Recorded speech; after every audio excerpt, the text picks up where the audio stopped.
lesson. Are you ready to rock as we move on with our tap dance to our new song? We have got our clowning sequence that we started on Tuesday to work through, and of course this time next week will be the deadline for the sea shanty competition. Don't panic, don't panic. There is a week left. Panic, panic. Are you ready for that? Well, let me help you out with that before we get there. Have you got long hair tied back? No, but I will. Have you got comfy clothes on? Plenty of space to move around and water nearby. As always, we will start with tap dance. Let's get cracking. Upper Primary Tappers, welcome back. It's a joy to have you with me. So let's just recap what we did on Tuesday for anyone that was absent. We changed the music. If you were absent on Tuesday, you missed an important one because it's like an all new look. I mean, it's exactly the same dance, to be honest, but it was just with a snazzier tune. And of course, we had that fabulous spin in it, didn't I? And I was going to teach you the heel toe toe today, which we will do all in good time, but of course, we shouldn't be tearing any muscles. We need to get warm in the ankles and the feet to get the heart rate up, and of course get our minds into tap mode. So we've got hop, hop, jump, in shunt a flap, heel a flap, heel a flap, heel a flap, heel, as you well know. Let's try without the music, as always, to remind ourselves. A 5, 6, 7, and a hop, hop, jump, together, shunt a flap, heel a flap. Other side it goes, hop, jump, together, shunt a flap. Heel. As always, we'll do it twice coming forward and then twice anywhere you want in the room. Let's get down to the honky tonk as soon as I find the tune. Alright, let's get used to that tempo. Ready? 5, 6, hop, here we go. Got a house down a back road and got a flag. Name waving, I got a driveway and needs paving. Very nice. All right. Anywhere you want. Make sure their knees are nice and soft. Put arms in if you want to. Get them sounds nice. Here we go.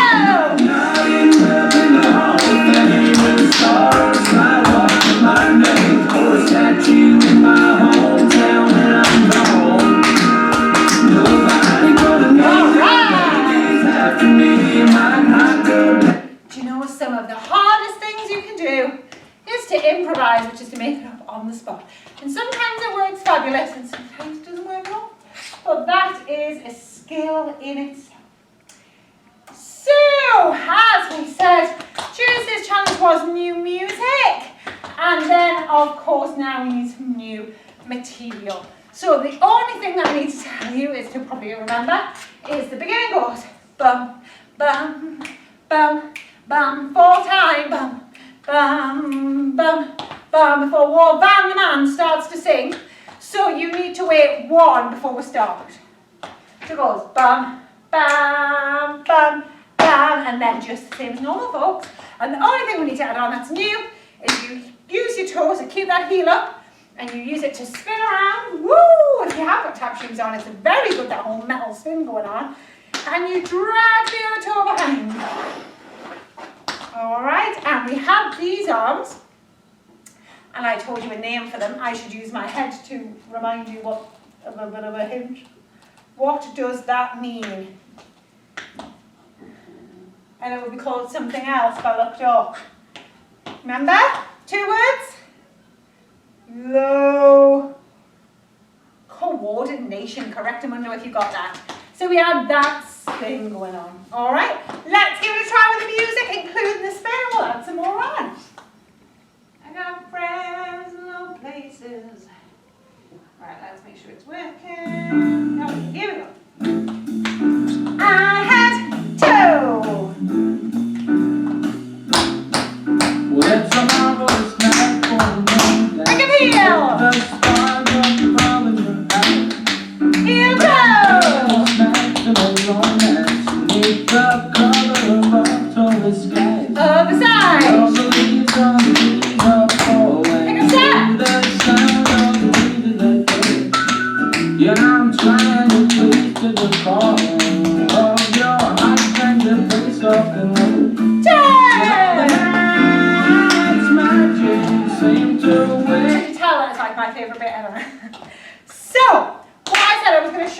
is heel, heel, toe, toe, twice. It's literally what it sounds like. You go up at your heel, heel, toe, toe, heel, heel, toe, toe. So show them, show the audience the top, your tippy toe taps, and pull it back. And a move that I'll probably end up doing, because I remember learning that when I was your age, to be honest. And the arms you always used to do in an ISTD tap is you put them out and behind your back. And I have no idea why, but it's stuck with me forever. So we're gonna go step, spin, and out, and in, and out, and in. Okay, zippy, zippy, zippy. Try that again. 5, 6, 7, and go. Spin, and out, and in, and out, and in. You can just do the feet if their hands are causing you grief, okay?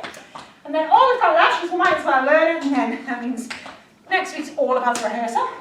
Shuffle, step, shuffle, step, shuffle, shuffle, shuffle, stamp, repeat on the other side. You know what that is. Shuffle is where the heel lifts and just the toe brushes forward and back. And it all comes from the knee and the ankle and the thigh stays still, and it's like a hinging kind of motion, okay? So if it's a shuffle, step, that means shuffle, step, so one on each side. Shuffle, shuffle, shuffle, stamp. So that means all three shuffles are going to be on the same leg. Okay, so shuffle, step, shuffle, step, shuffle, shuffle, shuffle, stamp. Try that. 5, 6, 7, and go. Shuffle, step, shuffle, step, shuffle, shuffle, shuffle, step.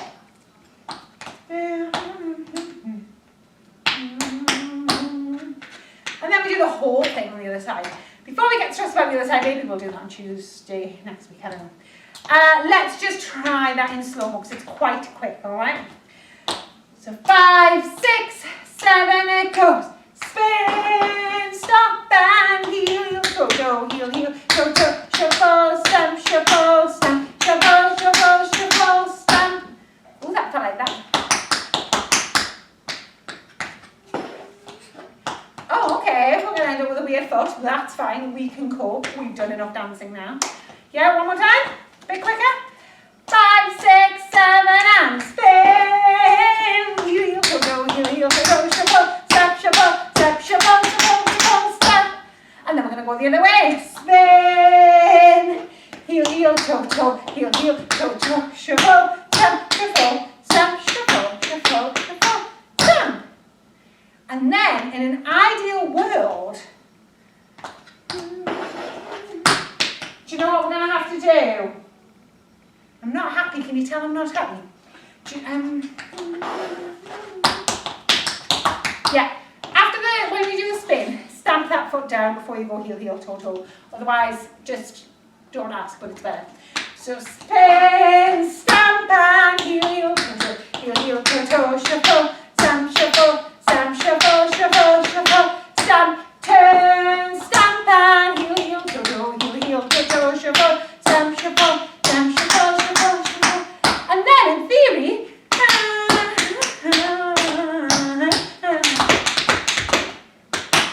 the whole thing should start again.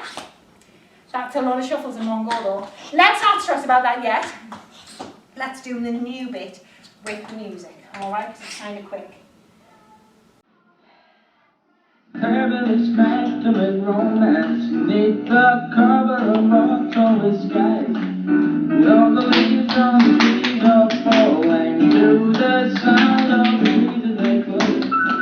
Yet I'm trying to cruise to the call of your heartstrings that place off in Here we go! And stop! Heel, heel, to go! Heel, heel, to go! Shuffle, step, shuffle, step, shuffle, shuffle, shuffle, all the way!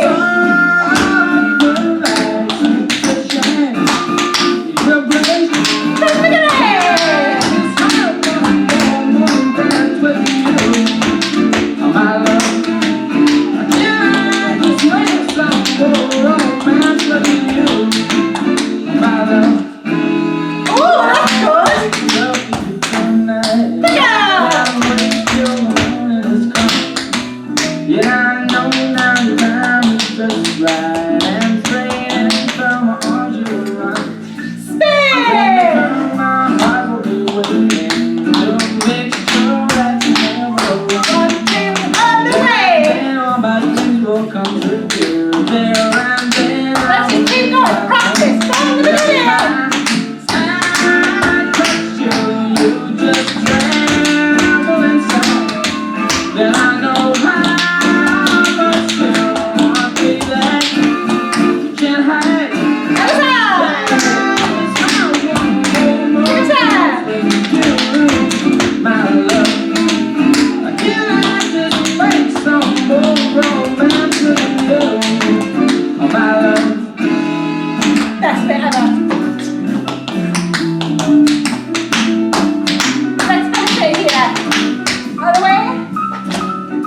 It's 4.5 minutes, guys, so I don't know how much of that I'm going to make you do. That was a good 2 minutes 20 though. The best bit ever. What was it? Go with you, my love. Bing. That is sassy and I don't mind telling you. Right, the Fitbit did buzz, so it is time. As much as I can do this for another 4 hours because I just enjoyed that so much. Get into the drama zone, Mrs. Pates, and let's clown. Well, welcome to Clown School, Upper Primary Actors, and of course you are very familiar with what we do here at Clown School because you have almost graduated. This time next week will be your performance day, so we must crack on with our final performance sequence. Now, if you are off on Tuesday, we started the sequence, and I have put this on the board as a reminder, although I know you are quite far away, so that you can see the whole space. I can read it out and remind you. Now, you might also notice that I've got some things in my hands. I have got a box. You can use any size box, empty preferably, because we are going to put inside an item, a prop. It can be anything you like. And I chose this little stuffed penguin because I kind of like the idea of it being like eyes looking at me and like another character that might be horrified. I don't know. I haven't really explored where I'm going with it yet. I just quite liked the penguin.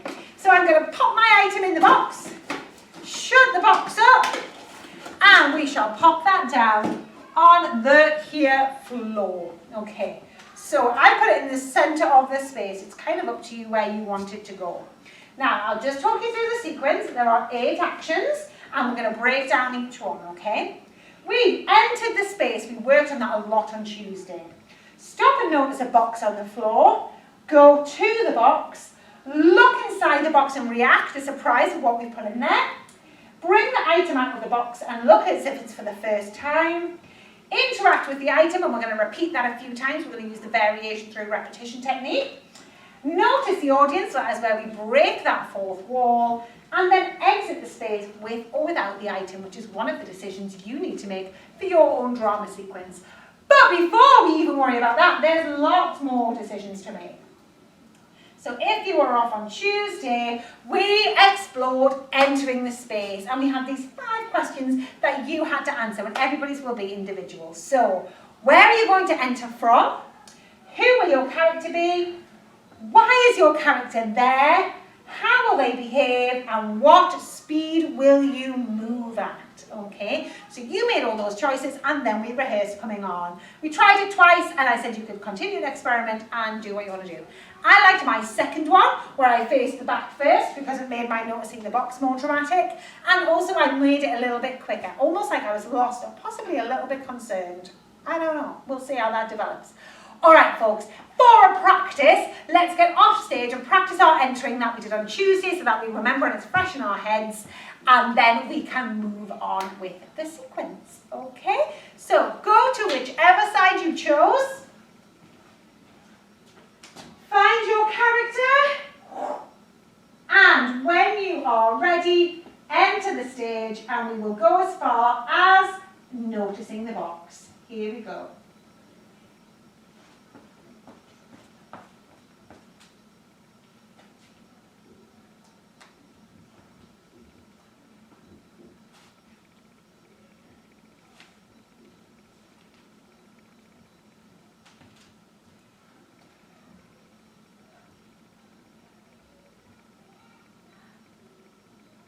And scene. All right, guys, I hope you remember.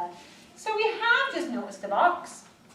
Not lots of information on this slide, but let me just read it out to you so that we consider what we're going to do at that particular moment in the scene.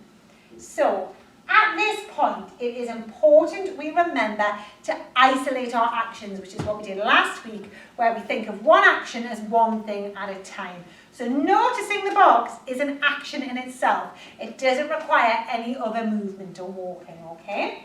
So after we've walked on the stage, we must stop as we notice the box, and let's add that all-important pause as well. So we're going to notice it, and then we're going to stop, just briefly.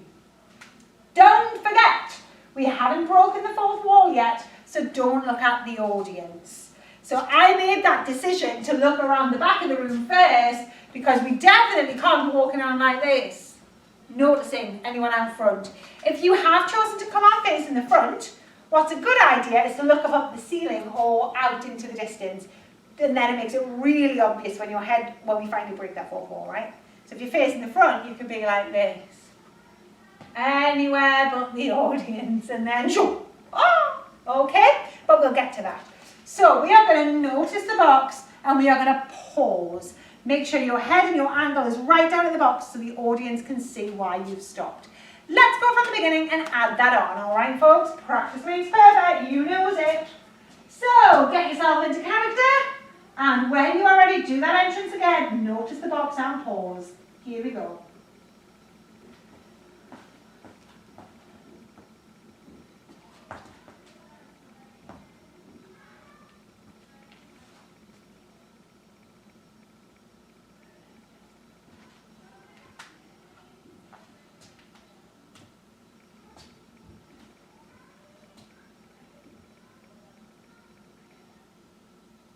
And scene, just that brief pause there, fabulous.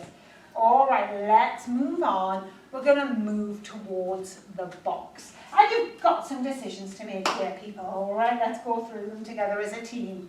So what speed will you travel towards the box? Don't forget that manipulating time thing that we've got done. You can have a really, really slow creep towards it if you're a little nervous.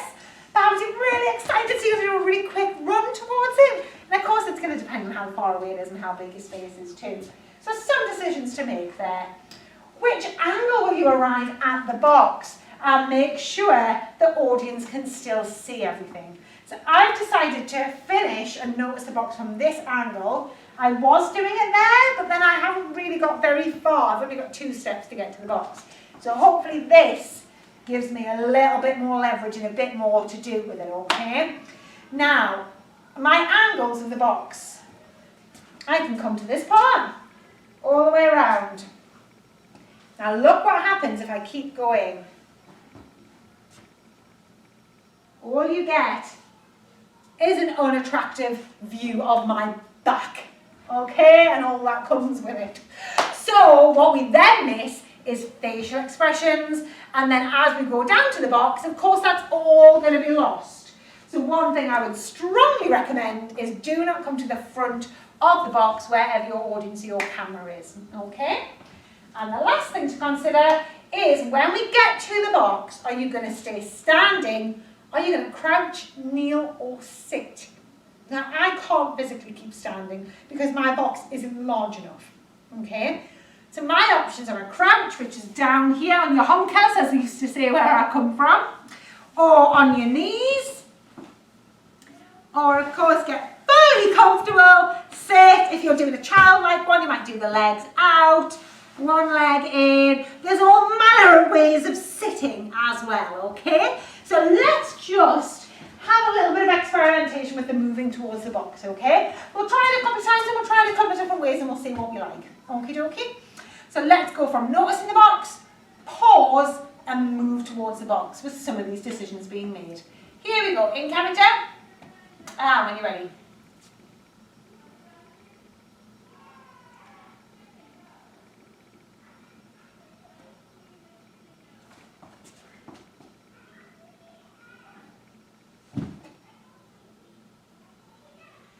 All right, I've ended up in quite the awkward position, but it just felt like that's what needed to happen at that time.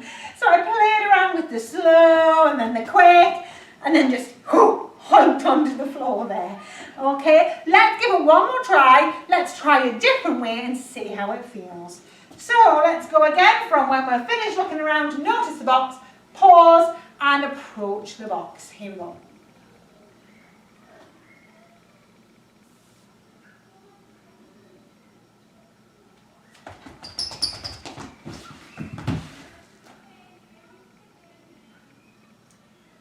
All right, so a totally different approach there. Almost felt a bit more childlike, younger, no fear at all. Just, ooh, it could be a present, it could be something nice. Let me see, let me see, let me see. So, plenty of options there. All right, what time are we on? Okay, we have 30 seconds left. I think that is just enough time to do the whole thing from the beginning, including